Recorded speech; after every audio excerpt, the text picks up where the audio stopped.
GLP-1s that are a medication for life. Let's first start with that. I hear people talk about this all the time. Is it 12 months, 3 months, 6 months? No. All the on-label is that this is medication for life that needs to be titrated every 30 days. So the first people do is they're not... But so just to scope that's how we should be thinking about this? There are... Like a statin, if you have HIV, you're going to be on drugs for life. If you have a heart failure, you're on drugs for life. GLP-1s are more popular than cocaine in the world. They cost more too, in some places.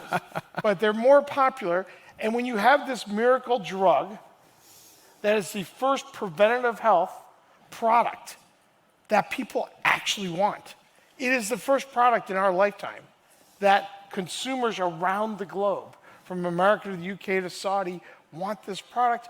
And it's about preventative health. It's about bending the curve. It's about wellness. We've never had this happen before. If you have type 2 diabetes, by law, you're getting covered. But guys, there's new indications that they're going to have to cover for things like liver disease, kidney disease, cardio, sleep apnea.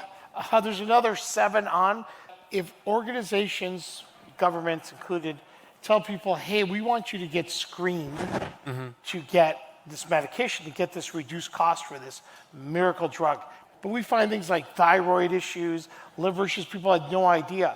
If we can start people to do screening, inexpensive, at home, taking basically a physical, giving a little blood work with about 10 panels. If we can start doing this in countries all over the world, from the UAE to Saudi, we're in talks with, to India, that will bend the curve, just because people starting to do any type of preventative medicine is a big change for population health. This is the first time we've had this opportunity. In America and other countries, they've been trying to pay people to go do a checkup, and it hasn't worked.